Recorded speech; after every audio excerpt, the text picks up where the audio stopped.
Turkish President Recep Tayyip Erdogan has arrived in Angola's capital, Luanda, in the first leg of his mini tour of 3 African countries, which includes Nigeria and Togo. President Erdogan was welcomed by Angola's Foreign Ministry, Phatey and Turkey's ambassador to the Southern African nation at 4 de Fevereiro International Airport. Accompanying the president, the First Lady Emine Erdogan, Foreign Minister Mevlut Cavusoglu, Energy and Natural Resources Minister Phatey, Defense Minister Hulusi Akar, and Trade Minister Mehmet Muz.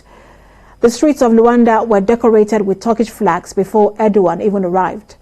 Billboards showing Erdogan can also be seen in Nigeria's capital, Abuja, ahead of President Erdogan's visit there. He will start his official talks on Monday.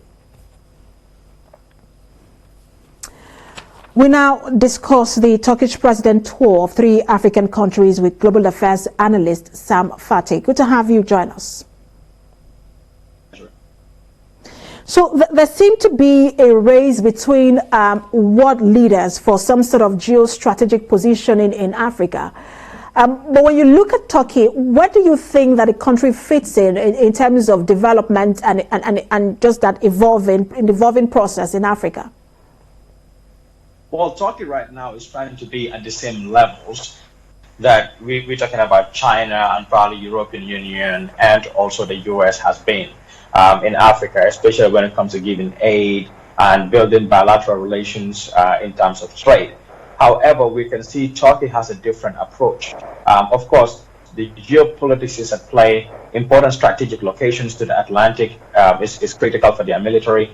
And in order to influence decisions in the global community. However, Turkey is particularly interested in also selling and equipping or selling arms to African countries. Nigeria, for example, have had a lot of new high-tech military hardware and equipment from Turkey, and there is also a beneficial part where you can have Nigeria's military industry, because you have companies now in Nigeria that are building military hardware, especially Humvees and other hard trucks for use by any military.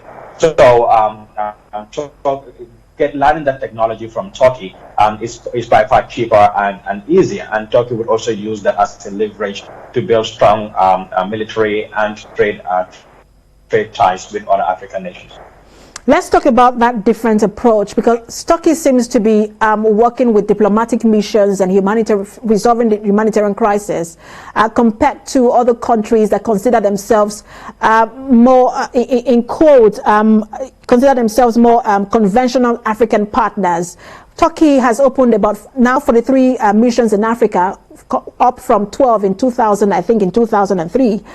Why do you think Turkey is taking a different approach, and how will this work in Africa?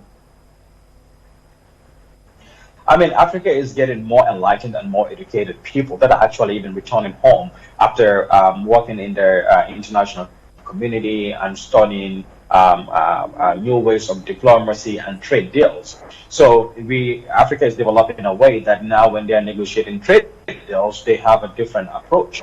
And, with the democratization in Africa growing very rapidly, leaders are being held to account. So they cannot no longer have one-sided trade deals, for example, that are only beneficial to certain leaders in their inner circles in any country anymore. Because with constitutional term limits, with elections happening, and with political apathy shrinking gradually, even though slow but at a steady pace, which is still progress. Leaders know that they would be changed, or they will be held accountable faster than ever. And then now, with access to information, and in this day and age with the internet, it's even harder for governments to strike themselves with secrecy around some of these trade deals. They are readily available to view online, and some of the bilateral relations they sign, we have a lot of analysts and academicians and other people that are looking into them and analyzing them to say if they are good or bad for the country.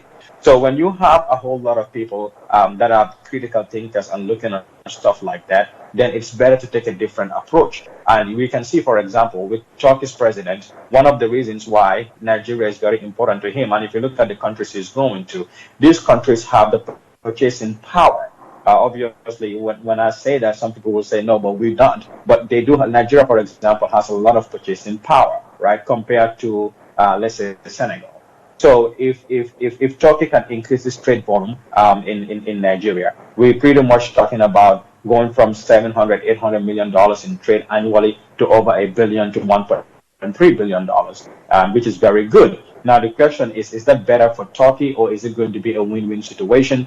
What is there for Nigeria to gain? Then we have questions about visa restrictions and etc. that come into play. Taxation, what would we do with taxes in Turkey versus taxes in Nigeria? So to avoid double taxing, all those agreements come into play. So trade deal there in Nigeria is as important, but also, for example, I think when Erdogan is in Nigeria, one thing he would also stress to the authorities in Abuja is the prevention of the government organization from using Nigeria as a place where they can get support by building schools, because government organization was building schools in West African nations.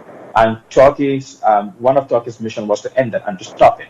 So it's going to make sure that they don't have that opportunity in Nigeria. If Nigeria can support Turkey in doing that, maybe Turkey can support Nigeria in fighting Boko Haram and other terrorist organizations as well. Sorry, I was trying to cut in there because of our time. Thank you so much. I mean, a lot to watch out for in the coming days. He's now he's now in one of the countries he's to be visiting, and then moving to Nigeria and Togo. So we'll see how this plays out and the demands from the African continent. Thank you so much for talking to us. Global Affairs Analyst Sam Phatey. My pleasure.